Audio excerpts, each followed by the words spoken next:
KA Paul గారు ఈరోజు మన అమెరికా వెళ్ళడం, గ్లోబల్ పీస్ అంబాసిడర్ హోదాలో ఆయనకి ఆహ్వానం అందింది. కాన్సాస్ స్టేటు సెనేట్ సభలో ఆయన మాట్లాడారు.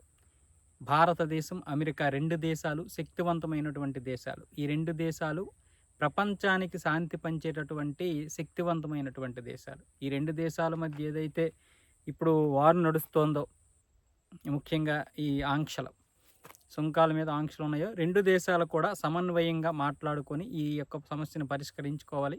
ప్రస్తుతం 58 దేశాలు యుద్ధాల మోడ్‌లో ఉన్నాయి. యుద్ధాల వైపు చూస్తున్నాయి. అలాగే యుద్ధ వాతావరణంలో మునిగిపోయాయి. అవన్నీ కూడా మళ్ళీ శాంతి స్థాపనకు రావాలి. ఆ యుద్ధాలు ఆగితే గాని ప్రపంచంలో మళ్ళీ శాంతి రాదు. కాబట్టి ఈ 58 దేశాలతో పాటు అటు నరేంద్ర మోదీ, ఇటు ట్రంప్ ఇద్దరూ కూడా ఈ యొక్క దీనికి నడుము బిగించాలి. 2 దేశాల మధ్య శాంతి ముందు వస్తే అన్నీ చక్కబడతాయన్న విధంగా ఆయన సెనేట్‌లో మాట్లాడారు.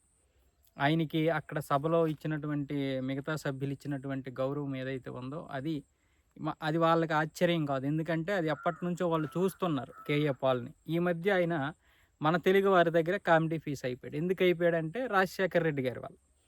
రాజశేఖర్ రెడ్డి అంటే ఒక తెలివైనటువంటి వాడిని పిచ్చోడిని చేస్తే అది మామూలుగానే కామెడీ అయిపోద్ది.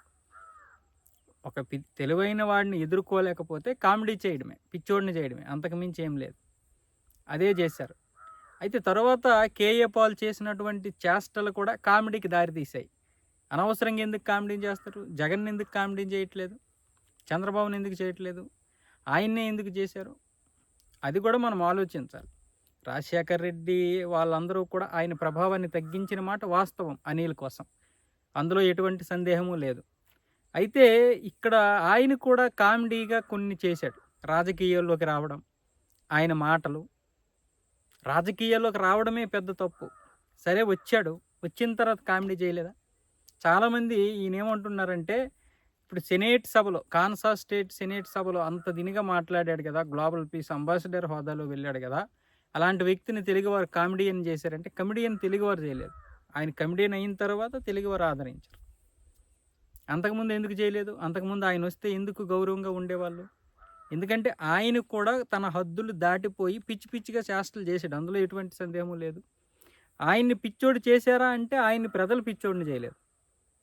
తరువాత జరిగిన పరిణామాలు, ఆ హత్యలు, ఇంట్లో ఏదైతే హత్య జరిగిందా లేదా, ఈయన చంపాడా లేకపోతే ఈయన మీద తోసేశారా, ఈయన యొక్క ప్రభావాన్ని తగ్గించడానికి రాజకీయాలు ఇలాగ ఉపయోగపడ్డాయంటే అది ఖచ్చితంగా వెనక ఏదో ఒకటి జరిగి ఉంటుంది. ఆ తర్వాత జరిగిన పరిణామాలు ఈయన్ని కామెడీగా చేసాయి.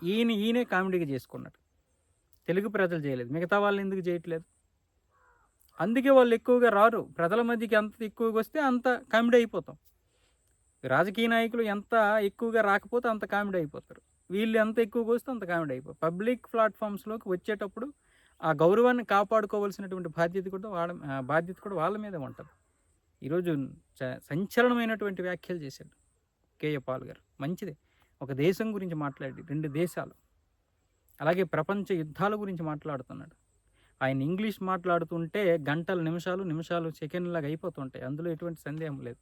మరి అలాంటి వ్యక్తి ఎందుకు ఇక్కడ ఇంకా ఎప్పటికీ తెలుగులోనే కమెడియన్గా అయిపోడు? ఎందుకు మరి ఇక్కడ ఉండాలి ఇంకా?